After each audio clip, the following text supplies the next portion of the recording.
It was the kind of late October evening in Denver when the air smelled faintly of chimney smoke and the sidewalks shimmered with leftover rain. The streetlights buzzed overhead, reflecting against puddles that hadn't yet decided whether to stay or evaporate. Inside North Maple Diner, a small, old-school spot tucked between a laundromat and a craft store, soft jazz played from a speaker older than most of the customers. The neon sign out front flickered every few seconds like it was just too tired to keep pretending. Ethan Cole pushed through the diner's glass door with a stiffness he couldn't hide, even from himself. He was 37, though the last year had added a decade's worth of weight to his posture. His coat dripped rain onto the checkered tile, and his breath came out in a sigh that sounded like surrender. He told himself he was stopping here because he was starving, because he hadn't eaten a full meal since, yesterday afternoon? But there was another truth sitting under that one, a truth he didn't like looking at too closely. He didn't want to go home, not yet. Not to the quiet house where his daughter slept alone, where his late wife's photograph stared back at him from the hallway wall. The house had become a landmine of memories, even the good ones hurt. The hostess, a brunette in her 20s with a warm smile and tired eyes, looked up. "Just one tonight?" she asked gently. Ethan nodded. "Yeah, just me." She grabbed a menu and led him toward a booth near the window. "Sit wherever you like, coffee's fresh." Fresh was an exaggeration. He'd been here enough to know that, but he appreciated the sentiment. Sliding into the booth, he shrugged off his coat and stared out at the dim, rain-soaked street. People hurried past under umbrellas, silhouettes moving through the mist. Everyone seemed to be rushing somewhere. Everyone except him. He rubbed his hands together, more out of habit than cold, and tried to push away the thought looping through his mind like a broken record. Another dinner alone. Another night pretending things were normal. The server arrived, a man in his late 40s with a kind, lived-in face and a name tag that read Rick. "Evening," Rick said. "What can I get started for you?" "Just coffee for now," Ethan paused, "and maybe the roast turkey plate." "Good choice. Want the gravy on the side or smothered?" Ethan almost smiled. "Smothered, definitely." Rick gave a knowing nod, coming right up. When he walked away, the booth seemed to grow quieter, the silence pressing in from all sides. Ethan leaned back, letting the background chatter fade into a dull hum. Conversations rose and fell around him, a couple arguing soft but heated near the back, two teenagers sharing fries and laughter at the bar, an older man with a newspaper flipping pages like it was the only thing holding his world together. It was an ordinary night in an ordinary place, and maybe that was why he chose it. Because ordinary had become a luxury. As he waited, Ethan pulled out his phone and stared at a text thread labeled Mia, 8YO Sunflower. His daughter had sent him a selfie an hour ago, her messy ponytail, a smear of paint on her cheek, and a grin that looked so much like her mother's it ached.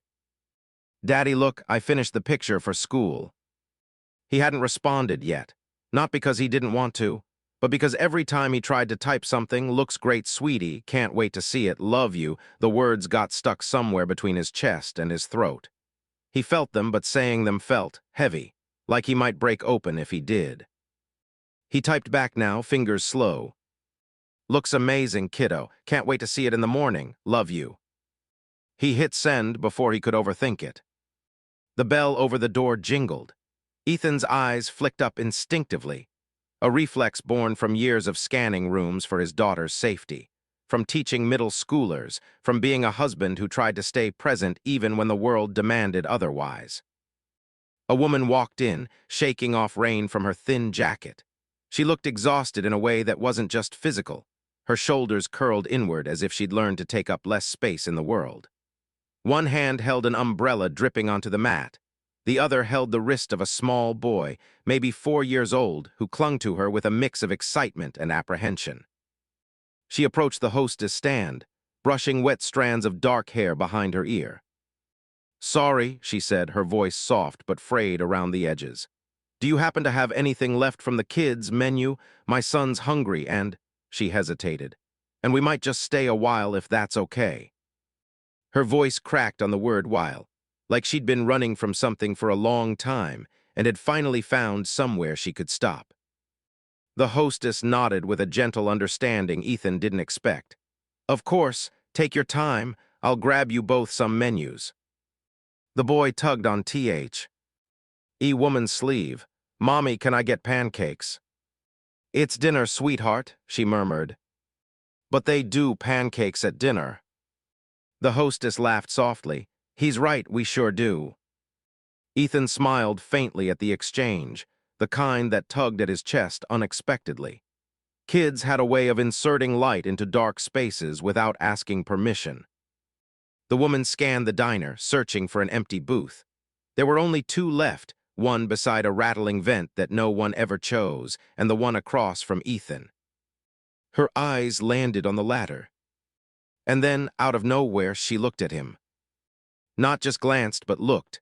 Long enough for him to register confusion, then recognition, then something he hadn't felt in a long time, connection. Brief, unspoken, fragile.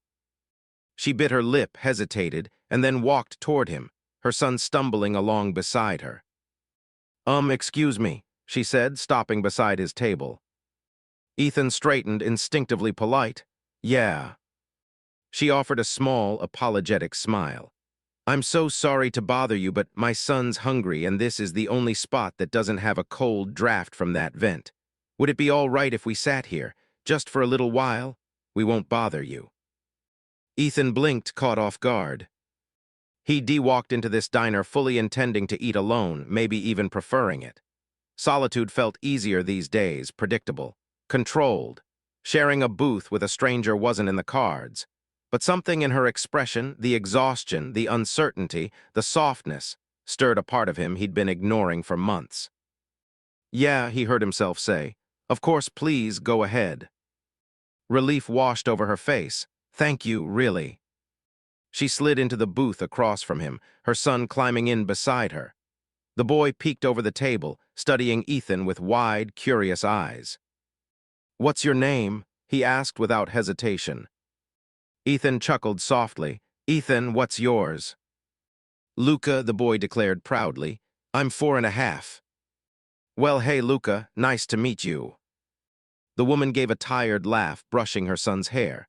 Sorry, he's very forward.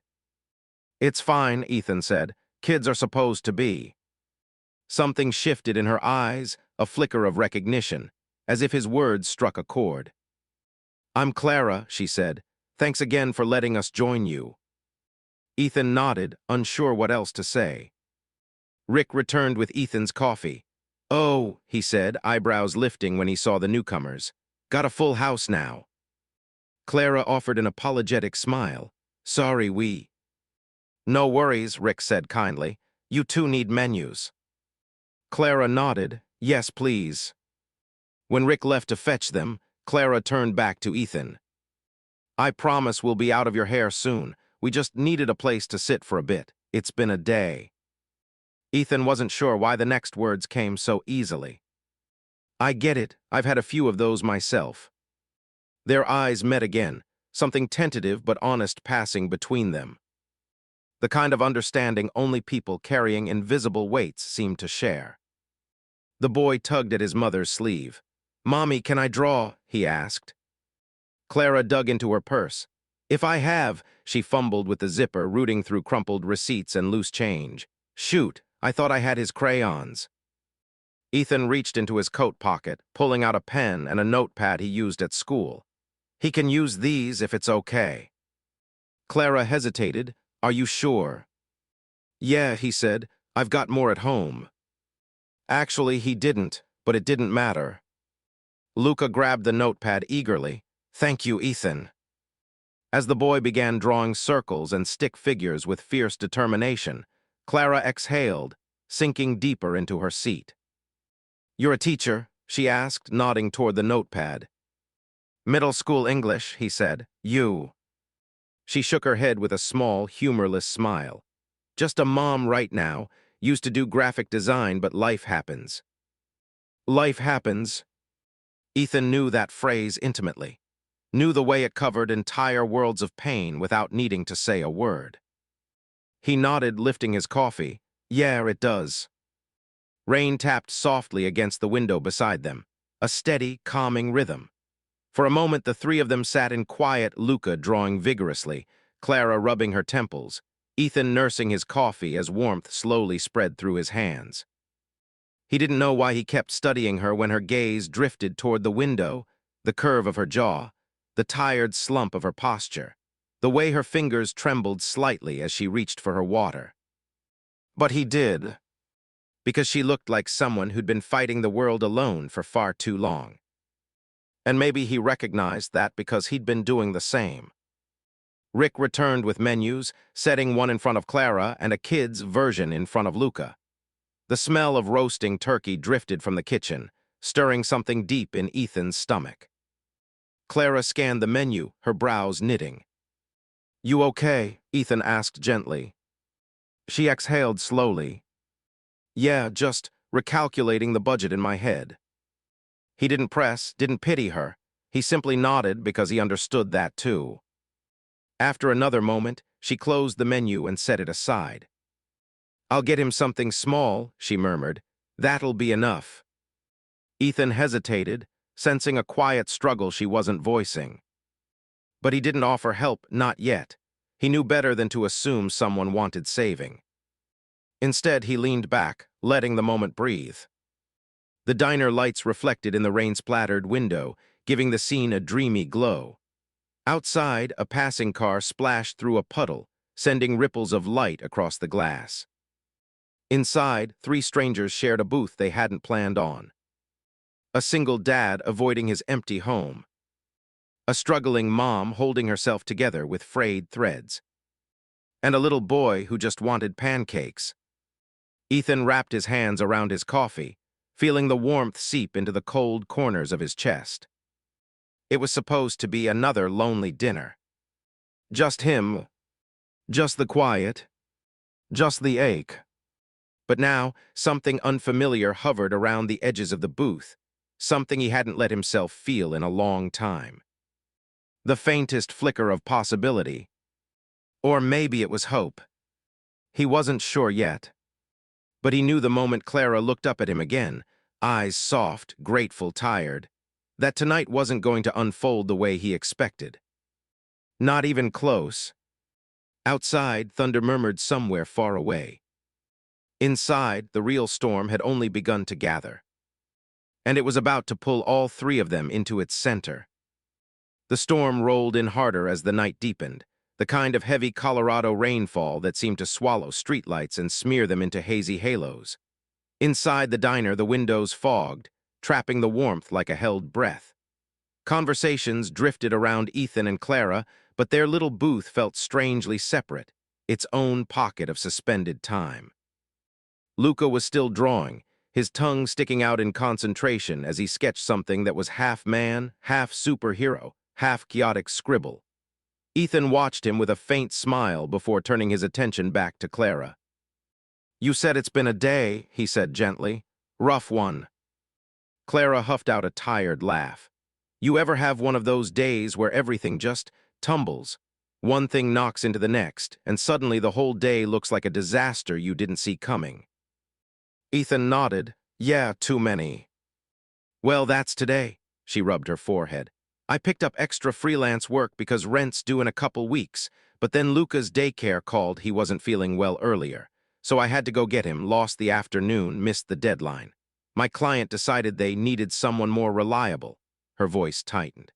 "And then my car started making a grinding noise that sounded like a blender trying to eat itself." Ethan grimaced. "That's vivid." "Yeah," she let out a breath that was half laugh, half sigh. "I ended up taking the bus here because Luca was begging for pancakes and I didn't have the energy to argue. Then the rain hit, and," she gestured around, "here we are." "Here we are," he echoed. When she looked up, her eyes held something vulnerable, something raw. "I'm sorry if this is weird," she said. "Just sitting with a stranger. It felt like the only booth that didn't look like it. Swallow me whole tonight." Ethan leaned back. "You're not bothering me, trust me." She studied him, searching his expression. "You sure? You looked like you were deep in thought when we walked in." "I was," he admitted, "but I didn't mind being interrupted." Her gaze softened in a way he wasn't prepared for. Rick arrived with Ethan's food, a plate piled high with turkey, mashed potatoes, and a mountain of stuffing. Luca perked up immediately. "That looks so good," he whispered. Clara touched his arm. "We'll get your food too, baby, hang on." She ordered pancakes for Luca, just the kid's portion, nothing more, and a cup of tea for herself. When Rick walked away, she clasped her hands and exhaled quietly. Ethan didn't say anything, but he caught the flicker in her eyes, something like shame or worry. He looked at his plate again, massive, more food than he actually needed. Before he could overthink it, he slid the plate a few inches toward the middle of the table. "You're welcome to share," he said lightly. "It's way too much for me." Clara blinked. "Oh no, that's really kind, but—" "I promise I'm not starving," he said with a gentle smile, "and I won't be offended if you say no." She looked torn. For a moment, Ethan thought she'd refuse. Pride could be a heavy thing, he understood that too. But then she glanced at Luca, who was watching the turkey like it was treasure. Her shoulders loosened. "Maybe just a little bit, thank you." She cut off a small piece of turkey and placed it on a bread plate. Luca, bold as ever, reached for a chunk of stuffing. "Is thigh s the bread part?" he asked, popping it into his mouth. Ethan laughed, "Something like that." Clara scolded gently. "Luca, ask first." "It's fine," Ethan assured her. "Really." Luca grinned, crumbs sticking to his cheeks. Clara shook her head in mock exasperation, but Ethan caught the faint curve of her smile. For a few minutes, the three of them existed in a strangely effortless rhythm, eating, talking, letting the storm rage outside while the warmth held them safe inside. It felt almost normal. But normal was a fragile thing, and it never lasted long. "So," Clara said after taking a small sip of her tea, "you mentioned your daughter earlier. How old is she?" 8, Ethan said, trying not to let the answer drag too much emotion with it. "Her name, Mia." "Eight's a fun age." "It is," he paused, then added more honestly, "mostly." Clara raised an eyebrow. "Mostly." "Kids are amazing," he said, leaning back, "but they're also mirrors. When you're tired, they reflect it. When you're stressed, they absorb it. When you're hurting, they feel that too." Clara's expression softened. "Is her mom?" Ethan's throat tightened. He didn't want to talk about this. Not with a stranger, not with anyone, really. But something about Clara, her honesty, her exhaustion, her being someone who wasn't trying to pry so much as understand, made the words unstick. "She passed away 10 months ago," he said quietly. Clara froze, her eyes widening. "Oh, Ethan, I'm so sorry." He nodded, staring at his coffee cup because looking at her felt too exposing. "Breast cancer. It went fast, faster than any of us expected." The diner noise faded in his ears. The rain outside thickened. His chest tightened around the memory of hospital rooms and blinking monitors and whispered promises he wasn't ready to keep. Clara set her tea down slowly, her voice soft. "That must have been impossible." "It felt like the world broke," he said, "and I've been trying to hold the pieces together ever since." Clara didn't say something hollow like "you're strong" or "you'll get through it." Instead, she said quietly, "That sounds really lonely." He swallowed hard. "It is," he said. She didn't push, didn't pry. She just sat there, present, her fingers curled around her mug as if grounding herself too. Then Luca, oblivious to the heaviness between the adults, lifted his drawing. "Look, it's us." Ethan blinked. The picture was a chaotic mix of stick figures, one tall, one medium, one tiny, sitting at what vaguely resembled a diner booth. Rain streaked down the windows like crooked lines. Clara smiled gently. "Sweetheart, that's very good." Ethan touched the edge of the paper. "You got my hair exactly right." Luca giggled. "It's spiky." "It's called stylishly unkempt, thank you." Clara laughed, a soft, melodic sound that felt too rare for her, like she hadn't let herself laugh freely in a long time. The sound tugged at Ethan in a way he didn't expect. Rick returned with Clara's pancakes, setting them down in front of Luca. The kid lit up like it was Christmas morning. Pancakes, pancakes, pancakes. Clara winced with a half-smile. Indoor voice, buddy. But Ethan didn't mind the noise. Actually, he liked it. Life had been too quiet lately. Luca tore into the pancakes with syrupy enthusiasm, and for a few blissful minutes, the mood around the table lightened again. But it didn't last. Life had a way of circling back to whatever you were trying to avoid. Around 7:30, the diner began to thin out. People trickled out the door with umbrellas in hand. The rain stayed steady. Clara checked her phone and sighed. The next bus isn't for another 45 minutes. "Where are you headed?" Ethan asked. She named a neighborhood on the east side. Not a dangerous one, but not exactly convenient in this weather, especially with a young child. "That's a long trip," he said. "Yeah," she rubbed her hands together, blowing into them. "We'll be fine." But she didn't sound convinced. "You could wait here," Ethan suggested. "They won't kick you out." "I know," she hesitated. "I just hate feeling like I'm taking up space." "You're not," he said quietly. She looked at him, really looked at him, and something flickered behind her eyes, something tender and defensive all at once. "You're kind," she whispered. He shook his head. "I'm just familiar with hard days." Their gazes held a moment too long, a beat too intimate for two people who'd met less than an hour ago. Clara broke the contact first, glancing toward the window. "The rain's getting worse." "Yeah." Another silence stretched between them, not awkward, but charged, like neither knew what to do with the sudden closeness forming in the dim booth of a diner on a stormy night. Then Luca yawned, a full-body, jaw-cracking yawn that nearly toppled him sideways. Clara steadied him. "Someone's tired." "No," he mumbled, already sliding against her arm. "You sure, Eth?"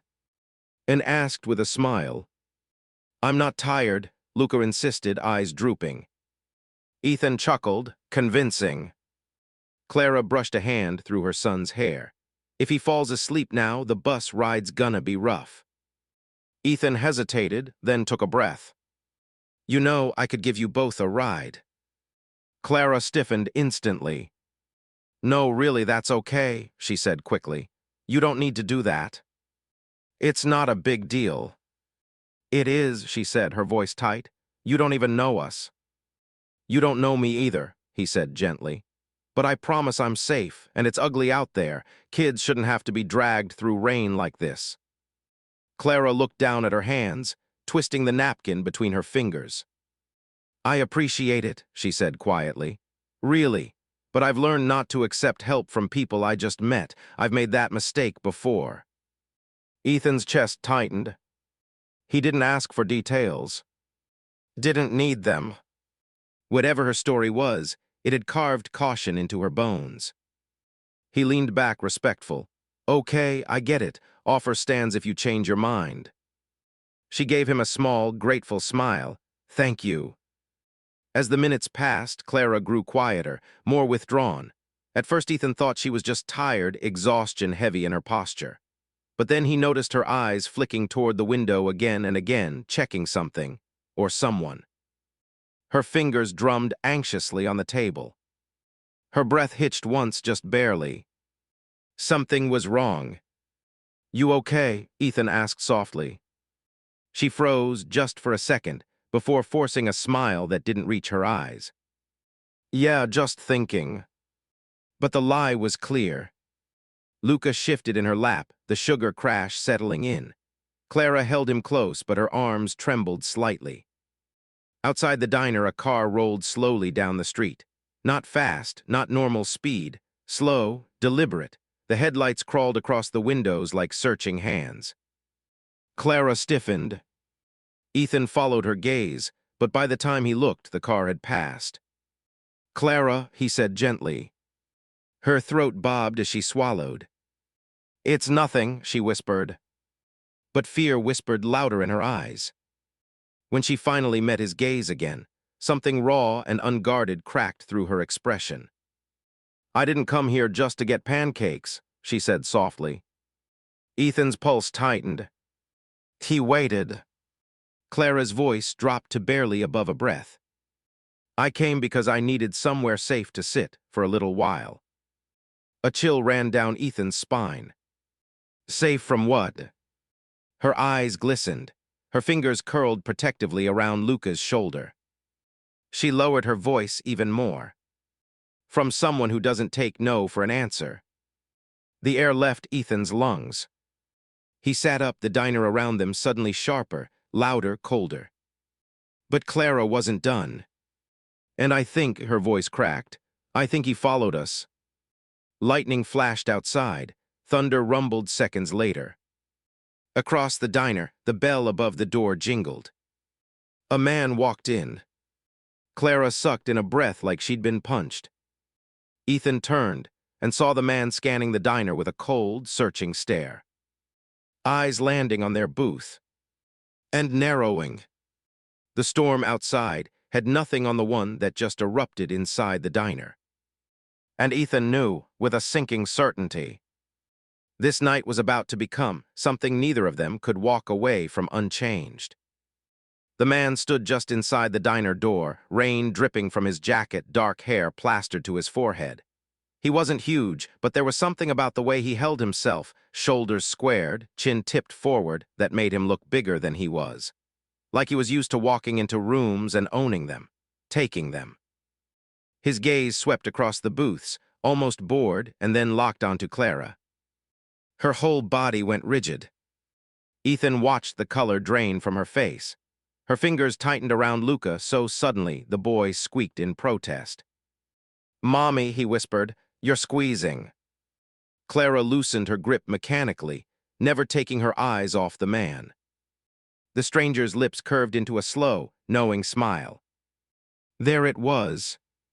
A look Ethan had seen once before, not in his own life, but in another dad's eyes at school during a parent-teacher conference that had turned quietly dark. Entitlement. Control. A sick kind of satisfaction like Clara and that little boy belonged to him, whether they wanted to or not. Ethan's stomach dropped. The man started toward their booth. Clara's voice came out in a rasp. "Oh, God." "Who is he?" Ethan asked quietly. Her throat worked. "Luca's father." Ethan's pulse spiked. He didn't know the details, but he didn't need them. The fear in her eyes was enough. He leaned in slightly, his voice calm but firm. "Do you want him here?" She swallowed hard, eyes shining. For a heartbeat, she looked like she might say yes, might choose the familiar terror over the unknown. But then Luca tugged at her sleeve, pressing closer. Clara inhaled, shaky but clear. "No," she whised. Purred, "I don't." That was all Ethan needed.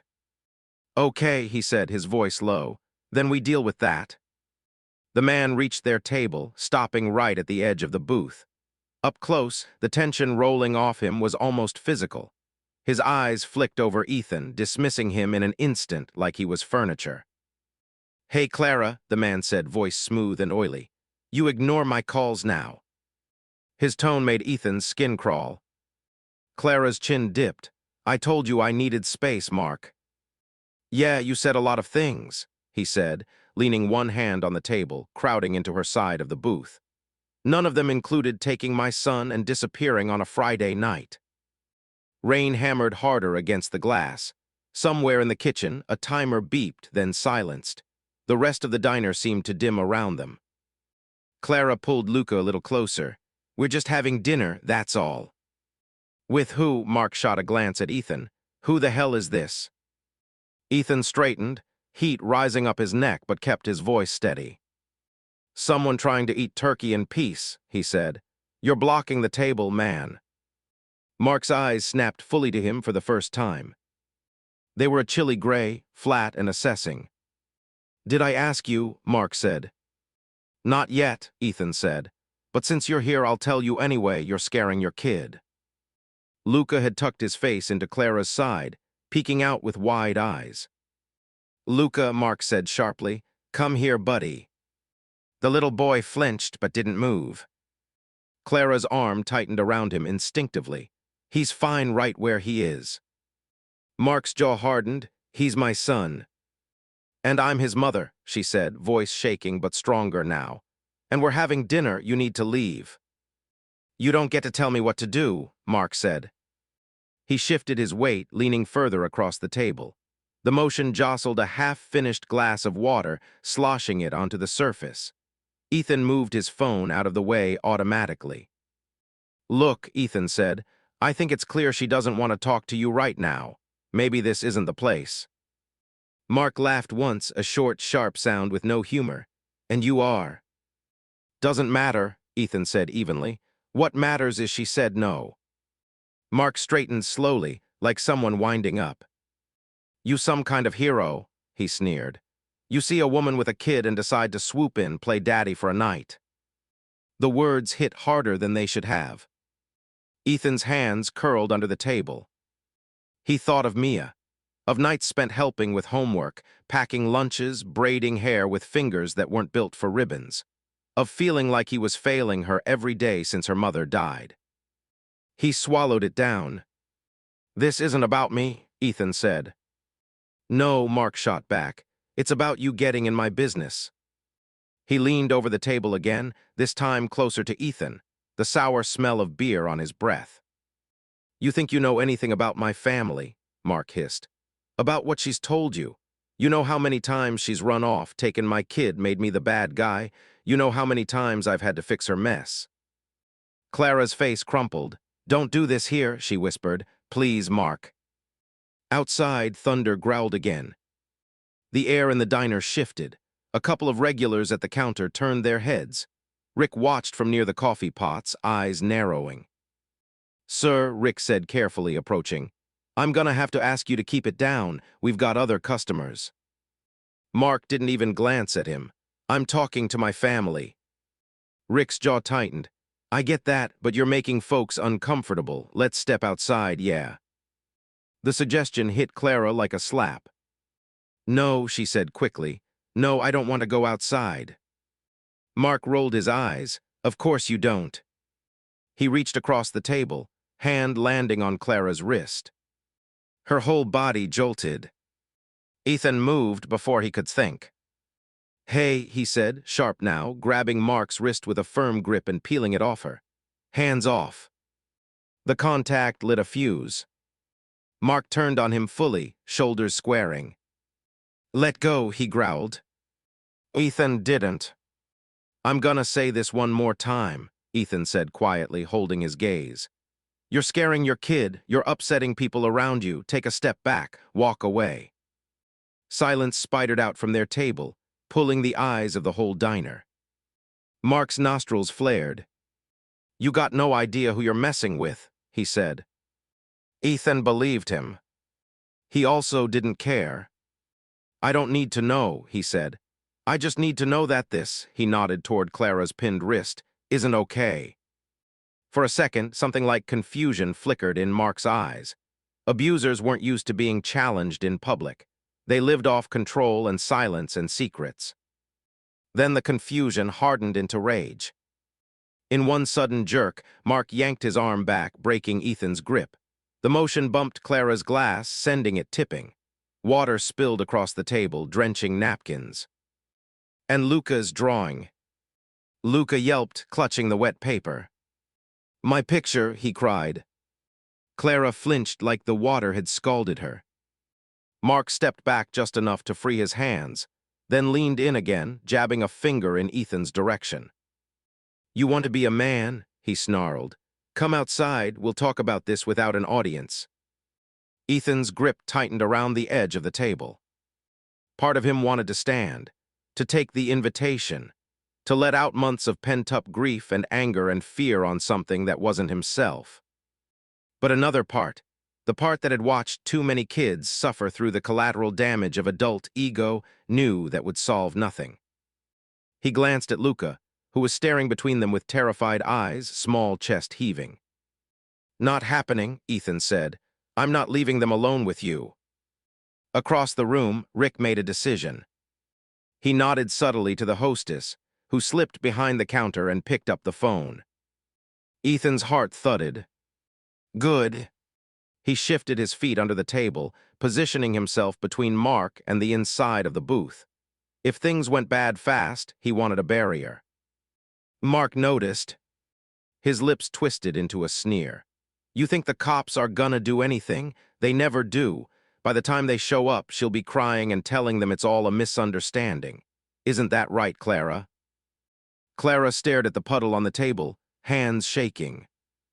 Clara, Ethan said softly, look at me. She did, eyes full of shame and fear, and something else buried deep. Exhaustion. The kind that came from years of fighting the same battle and losing.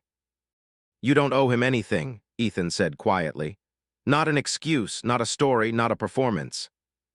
Tears welled up in her eyes. Sweetheart, Mark said mockingly. You tell this guy how many times you called me, begged me to help with bills with the kid, huh? Tell him you're not some poor, helpless victim. Tell him you always come back. Each word landed like a blow. Clara flinched. Stop, she whispered. Tell him, Mark pressed. Tell him I'm not the monster in your... I'm not coming back, she blurted. The words cut through the noise of the diner like a bell. Mark froze. Silence swallowed the room. Clara's breath trembled, but her voice steadied. I'm not coming back, she repeated, quieter but clearer. Not this time. A muscle in Mark's cheek twitched. You don't mean that? I do. You can't do this, he snapped. We have a lease, we have. We had, she corrected, surprising even herself. I'm done being scared of you. Ethan's chest tightened. This was it, the moment, the line in the sand.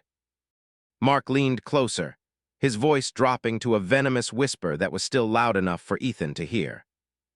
You think staying with some random guy at a diner is gonna save you, he hissed.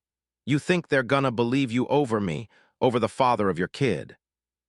He turned sharply to Ethan. You got kids? Ethan's jaw clenched. Yeah. Then you know, Mark said, spreading his hands. It's never that simple. She runs, she cries, she paints me as the villain, then needs money, needs help, needs me to show up. It's a cycle. She doesn't have anyone else. Clara's face twisted. You don't get to use my worst moments as proof I belong to you. Oh, so he's your hero now? Mark scoffed, jerking his chin at Ethan. You known him, what, an hour, too, already letting him play dad at dinner. Ethan felt heat crawling up his neck again, but he stayed seated, grounding his feet against the tile. This isn't about me, he said again. It's about her saying no and you not listening. In the distance, faint but growing, sirens wailed. Mark heard them. He stiffened, eyes darting to the window, then back to Clara. You called them? He asked, betrayal and fury twisting together. You called the cops on me. Clara shook her head quickly. No, I didn't. Her gaze flicked to the counter, where the hostess pretended to rearrange sugar packets, the phone off the hook behind her. Realization dawned. You did, Mark snarled at Ethan. Diner policy, Rick said from behind him, voice firm now. We don't let arguments like this escalate. You need to leave. Or what? Mark barked. You'll ban me from your overcooked eggs. Ethan watched the man's hands. They trembled. Not afraid. Angry. Unhinged. The sirens grew louder. You should go, Ethan said, softer now, trying one last time for calm. Walk away, talk to a lawyer, work out custody the right way, but right now, just go.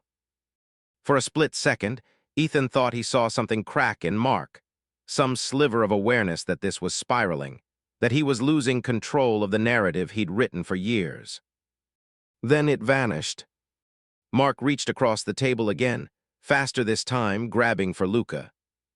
Clara's body moved on instinct. She twisted, shielding her son with her own frame, shoving him down inside the booth. Luca, stay down. She gasped. Ethan was already up. He slid out of the booth in one swift motion, blocking the narrow aisle between Mark and the open path. His heart hammered, but his voice stayed calm. Back off, he said, now. Mark shoved him. It wasn't a gentle push. It was the kind of shove meant to knock someone aside, to prove dominance, to show everyone at the tables who was in charge. Ethan stumbled backward, bumping into a chair. Adrenaline roared through his veins. He could feel every eye in the diner on them. Someone near the door gasped. A fork clattered onto a plate. He took 2 steps forward again, reclaiming the space. "Last warning," he said. Mark's lip curled. "Or what? You gonna hit me in front of my son? That the kind of hero you are." Luca sobbed into Clara's side, small shoulders shaking. "I don't want to go with him," he cried. "I don't want to go." The sound ripped through Ethan. Thunder cracked overhead. Red and blue lights strobed through the rain-soaked windows as a police car pulled up to the curb. The sirens cut off. Mark's head snapped toward the sound.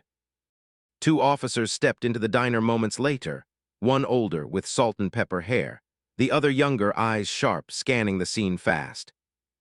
They took in the spilled drinks, the overturned chair, the huddled child, the man in the aisle breathing like he'd just run a sprint. "Evening," the older officer said, voice all business. "What's going on here?" Before anyone could answer, Mark tried to get ahead of the story. "This guy attacked me," he said, jabbing a thumb at Ethan. "I came to see my kid, make sure he was safe, and he put his hands on me. Ask anyone." The officer's gaze slid to Ethan. Ethan's stomach twisted. It would be so easy for this to go wrong. For the loudest voice, the most practiced liar, to shape what happened. He forced himself to breathe, to speak clearly. "I intervened when he grabbed her," Ethan said, nodding toward Clara. "Twice, he was trying to pull the kid away." "Is that true, ma'am?" the younger officer asked Clara. Every eye turned to her. Clara's lips parted, but no sound came out. This was her moment. Her story. The familiar terror in her eyes battled with something new, the stubborn strength that had led her into this diner in the first place, the part of her that had asked a stranger if she could just stay a while. She stammered, voice trembling. "He followed us here. I told him I didn't want to see him. He grabbed my wrist. He tried to pull Luca away." She lifted her arm, and there, already forming on her pale skin, was the faint red imprint of fingers. The older officer's jaw tightened. "Do you have any custody agreements in place?" he asked. "Protective orders?" Clara shook her head, shame creeping across her features. "No, I left 2 weeks ago. I just left. I thought if I was gone, we'd be safe." Mark laughed bitterly. "You hear that? She kidnapped my kid." The younger officer turned to him. "Sir, please keep your voice down." "I have rights," Mark snapped. "He's my son. I pay for everything. She runs off every time we fight and then cries abuse when I try to get my family back. You want to see texts? I got texts." He fumbled for his phone. The older cop sighed, like he'd seen this play 100 times. "Here's what we're gonna do," he said. "We're going to separate everyone, get statements. Ma'am, you and your son stay right here at this table. Sir, you step over by the door. You," he nodded at Ethan, "over by the counter." He looked at each of them in turn. "Nobody moves toward anybody else. Everybody understands."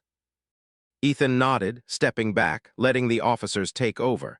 His hands still buzzed with adrenaline, but he forced them to unclench. Mark threw up his hands, stalking toward the entrance, muttering under his breath. "Unbelievable. I'm the bad guy, again." Clara sank back into the booth, one arm wrapped around Luca, the other pressed against her own chest like she was trying to hold her heart in place. The kid clung to her, hiccuping sobs. Ethan caught her eye for the briefest moment. "You okay?" he mouthed. She shook her head. Of course she was. As the officers started asking questions, names, relationships, what had happened, who had called it in, the diner's din slowly returned. People turned back to their meals, though their ears stayed tuned. The world, insensitive as ever, kept moving. Ethan gave his statement at the counter while the older officer listened, expression neutral but attentive. "You touch him first?" the officer asked. "I pulled his hand off her wrist," Ethan said. "He had a tight grip. She was clearly uncomfortable." "And then he shoved you?" "Yeah." Did you shove him back? No. You wanted to. Ethan huffed out a humorless breath. Yeah. The officer's lips twitched like he understood more than he said. You did the right thing. De-escalation's rare these days. Did I? Ethan asked quietly, glow. And sing toward Clara's booth, because it doesn't feel like it fixed anything. The officer followed his gaze. Sometimes the best you get is a pause, he said. A chance for somebody to see things clearly and make a different choice. Ethan thought of Clara walking into the diner in the rain, asking to stay, a while like those minutes might save her life.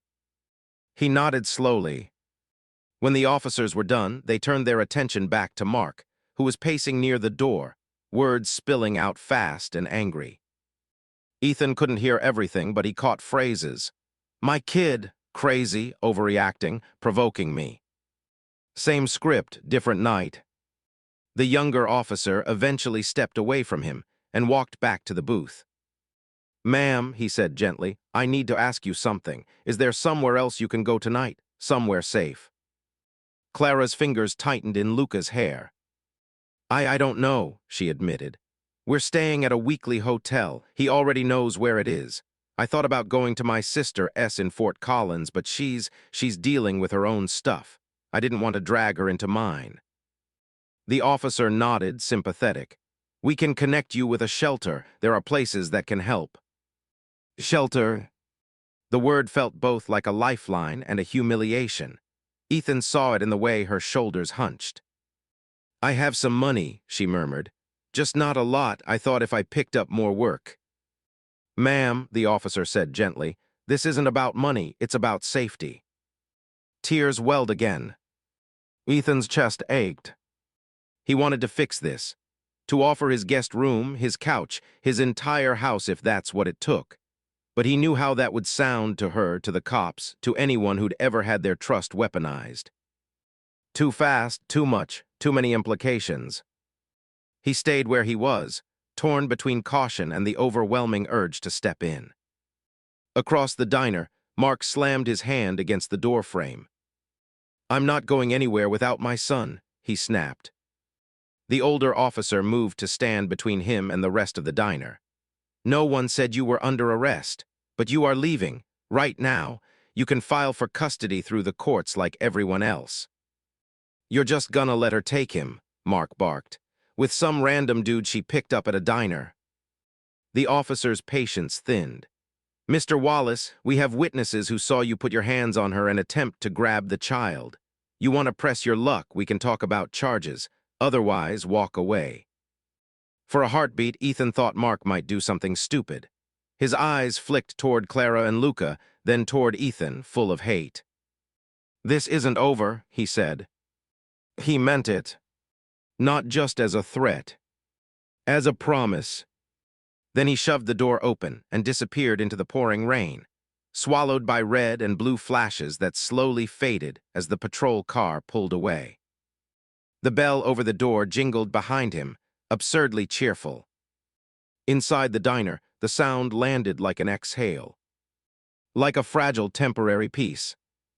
Clara sagged against the back of the booth, shaking. Luca's small body tucked into her side, his fist still clutching the crumpled, wet drawing. Ethan watched her, feeling that same urge rise up to step in to help, to offer something. Anything. But what could he offer that she'd actually be able to take? The lingering storm outside rattled against the glass. Inside, the fault lines of 3 lives had just shifted. And somewhere beneath the shock and fear and adrenaline, a new question began to take shape, one that scared Ethan almost as much as the confrontation had. What happens after this? The rain began to thin, softening from a violent downpour to a steady whisper against the diner windows.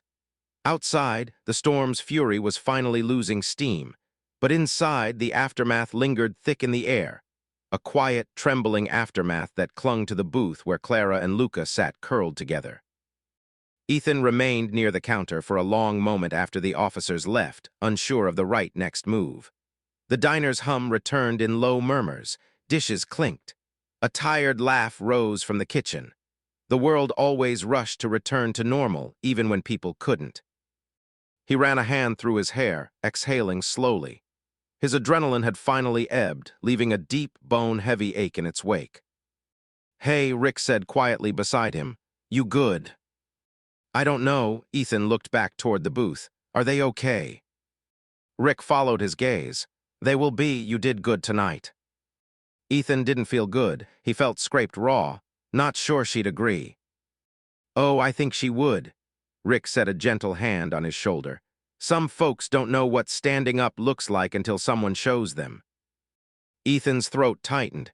He nodded once and started back toward the booth. As he approached, Clara looked up, eyes red, hair damp with sweat and rain, Luca curled tightly against her chest, thumb in his mouth. Her face was an apology and a thank you and a question all at once. Ethan stopped beside the table, not sitting yet, giving her space. "You okay?" he asked softly. She nodded, but it was a fragile motion. I think so." "Do you need anything?" Her breath hitched. I don't know." He eased into the booth across from her again. "That's okay, you don't have to." Silence settled between them, gentle this time. A thread of something tender. Luca shifted in her arms, half asleep now, worn out from fear and sugar. The crumpled, wet drawing clung to one small fist. Ethan stared at the drawing, then at the boy, then at Clara, and felt something inside him fold and unfold in the same breath. A strange new ache, part protective, part hopeful, part something he didn't have a name for yet. Clara stroked her son's hair with trembling fingers. "I shouldn't have come here," she whispered. "You should have," he said. "You needed a place to feel safe." "But dragging you into it." "You didn't drag me into anything," he said quickly. "I chose to step in." Her eyes shone. "Why?" He hadn't expected that question. Not so direct, not so raw. He swallowed, searching for the truth rather than the easy answer.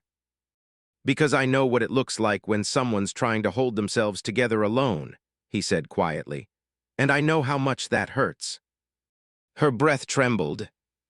"And because," he paused, choosing his words, "because you walked in here like you hadn't let yourself breathe in a long time, and I guess I hoped I could help you catch one." Tears filled her eyes again, but these weren't sharp or panicked. They were soft, unhidden. She shook her head slightly, trying to wipe them away with the back of her hand. "I don't cry this much, I swear." He smiled gently. "You're allowed." Another tear slipped down, proving she didn't believe herself.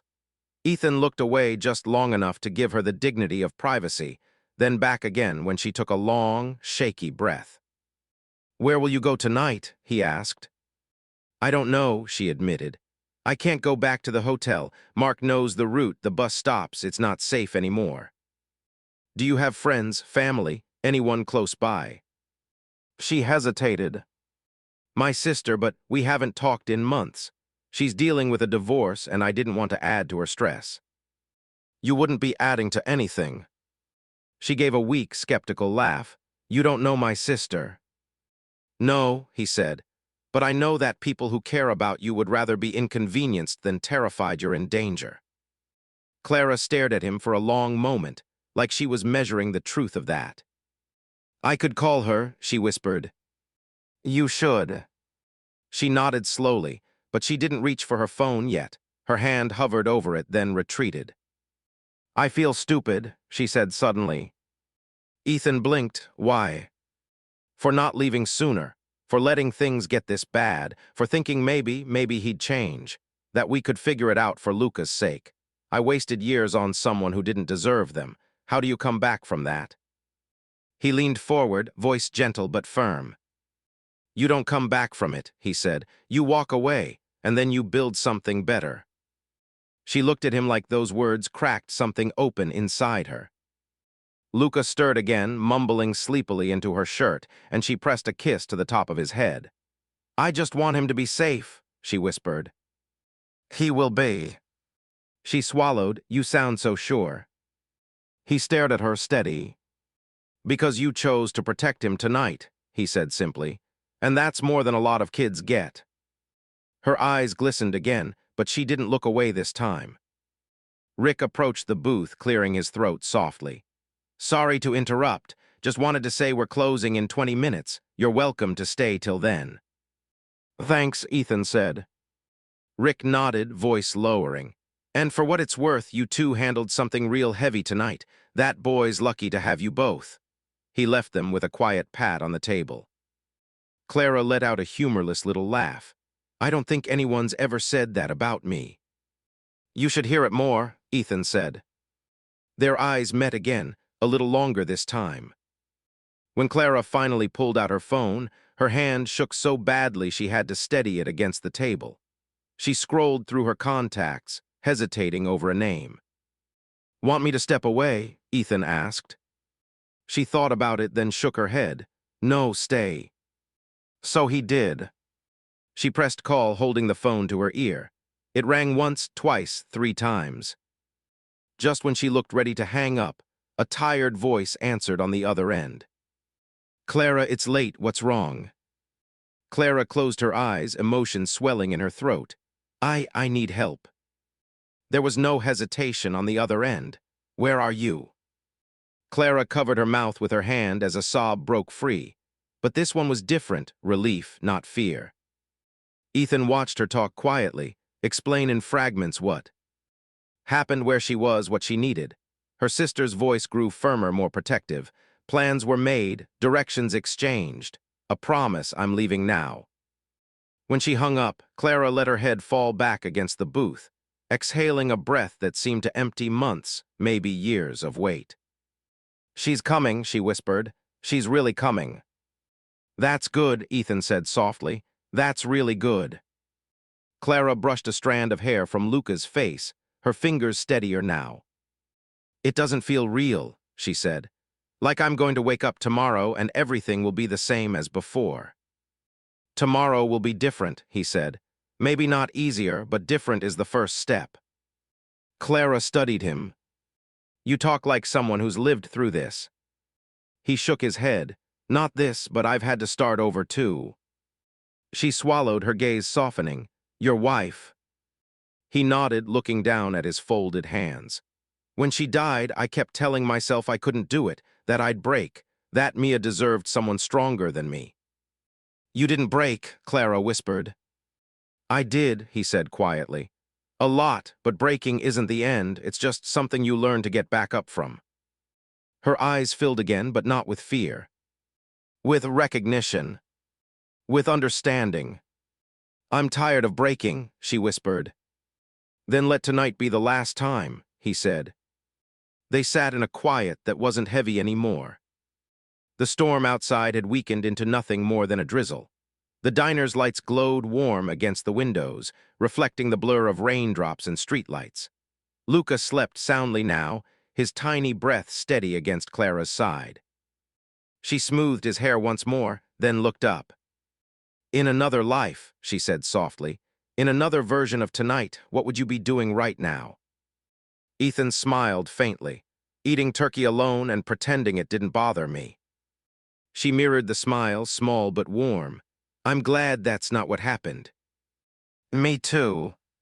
A car pulled up outside, a small silver SUV, headlights cutting across the rain-damp street. Clara stiffened slightly, watching as the driver's side door opened, and a woman climbed out, older than Clara by a few years, bundled in a sweatshirt and pajama pants, her face pale with worry even from a distance. That's her, Clara whispered. You want help getting outside? Ethan asked. She hesitated, then nodded. Ethan stood, offering a hand not to pull her, but to steady her as she rose from the booth with Luca in her arms. She took it carefully, gratefully, and let him guide her toward the door. When they stepped outside, the cool night air washed over them. The storm smell lingered, wet asphalt, pine, electricity fading into the distance. Clara's sister rushed forward, enveloping her and Luca in an embrace that nearly toppled them. Oh my God, Clara, she breathed. You scared me. Are you okay? Is he okay? Clara nodded, tears spilling freely now. We're okay. We're really okay. Her sister held her tighter, then looked over Clara's shoulder at Ethan, eyes softening with grateful confusion. You must be Ethan, she said. She told me thank you for helping them. I'm glad they're safe, he said quietly. Clara's sister nodded, her voice thick. You did more than that. Clara shifted Luca in her arms, then turned to Ethan. I don't know how to thank you, she said.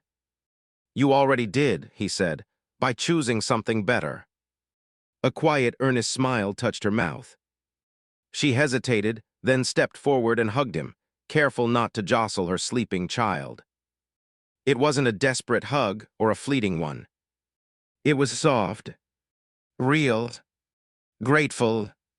When she pulled back, she brushed a tear from her cheek and tried to laugh. Guess this isn't the ending you expected when you sat down for dinner tonight. No, he said, but I'm glad it's the one that happened. She took a step toward the car, then stopped and turned back. Ethan. Yeah. Her eyes held his, tired but bright. If our paths cross again, she smiled softly, I hope they do. He returned the smile, genuine, warm, a little surprised at how much he felt it. Me too. She climbed into the SUV with her son. Her sister gave Ethan one last grateful wave and shut the door. The engine started, headlights slicing through the dim street. The car pulled away, disappearing into the quiet residential roads beyond the diner. Ethan stood there for a long while after, hands in his pockets, breath visible in the cool post-storm air. He didn't feel hollow tonight. Didn't feel like he was stepping back into a lonely house or an empty routine. He felt something else. Something unfamiliar but welcome. Hope. A fragile one, soft as new light through storm clouds, but real. Inside, Rick tapped the window and pointed at Ethan's forgotten turkey plate with a half grin. Ethan laughed under his breath and headed back into the diner. For the first time in a long time, dinner didn't feel Lee. Key something he'd face alone. And maybe, just maybe, tomorrow wouldn't either.